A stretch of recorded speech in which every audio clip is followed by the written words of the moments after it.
வணக்கம் நண்பர்களே. 2025 டிசம்பர் இது வெறும் கேலண்டர்ல இருக்கிற ஒரு சாதாரண மாதம் இல்ல.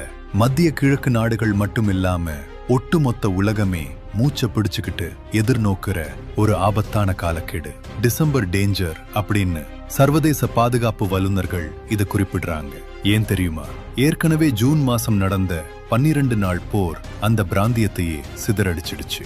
இப்போ அரசியல், ராணுவம், அணுசக்தி இந்த மூணுமே ஒரே புள்ளியில வந்து நிக்கிற நேரம்தான் இந்த டிசம்பர் 2025. இஸ்ரேலுக்கும் ஈரானுக்கும் இடையிலான நிழல் யுத்தம் இனிமே நிழல்ல நடக்க போறதில்ல. அது ஒரு பெரும் போரா வெடிக்க போகுது. அதுக்கான காரணங்கள் என்ன? ரஷ்யாவுக்கும் ஈரானுக்கும் நடுவுல நடக்கிற அந்த ரகசிய அணுசக்தி ஒப்பந்தம் என்ன? 2025 முடியறப்போ உலக அரசியல் வரைபடம் மாறப்போகுதா?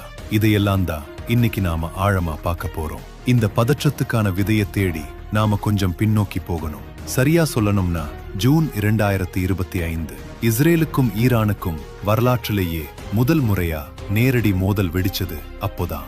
அக்டோபர் 2023 ஆரம்பிச்ச இஸ்ரேல் ஹமாஸ் போர் 2025 ஜூன் மாசம் எல்லை மீறி போச்சு. June 13, 2025 Israel Operation Rising Lion அப்படின்னு ஒரு பிரம்மாண்ட வான்வழி தாக்குதலை தொடுக்கிறாங்க. ஈரானோட அணுசக்தி மையங்கள், ராணுவ தளங்கள்னு எல்லாத்தையும் குறிவைக்கிறாங்க. சும்மா இருக்குமா ஈரான்? அடுத்த நாளே ஆபரேஷன் ட்ரூ ப்ராமிஸ் 3 மூலமா டெல் அவிவ், ஜெருசலேம் மேல ஹைப்பர்சோனிக் ஏவுகணைகளை வீசுறாங்க. குறிப்பா அவங்க அனுப்பின ஃபிதா 1 ஏவுகணை சத்தம் போடுற வேகத்தை விட 15 மடங்கு வேகம். இஸ்ரேலோட பாதுகாப்பு கவசமான அயன் டோமையே இது திணறடிச்சதுன்னு சொல்லலாம். கடைசியா அமெரிக்கா உள்ள வந்து ஜூன் 24 ஒரு போர் நிறுத்தத்தை கொண்டு வந்தாங்க. ஆனா நல்லா கவனிங்க, அது ஒரு அமைதி ஒப்பந்தம் இல்ல, அது வெறும் ஒரு இடைவேளை.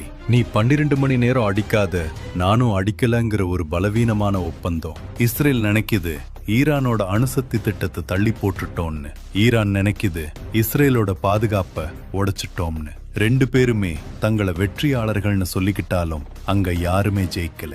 அந்த முடிவுறாத போர் தான் இப்போ டிசம்பர் மாசத்துக்கான வெடிகுண்டா மாறி இருக்கு. இப்போ விஷயத்துக்கு வருவோம். இந்த டிசம்பர் மாசத்தை ஏன் எல்லாரும் ஆபத்தான மாசம்னு சொல்றாங்க? அதுக்கு மிக முக்கிய காரணம் அணுசக்தி.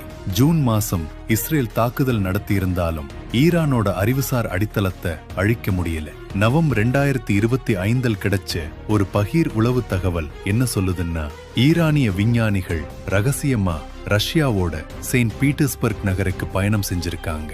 அவங்களோட நோக்கம் ஒண்ணுதான், லேசர் தொழில்நுட்பம். பொதுவா ஒரு அணுகுண்ட சோதிச்சு பார்க்கணும்னா நிலத்துக்கு அடியில வெடிக்க வைப்பாங்க.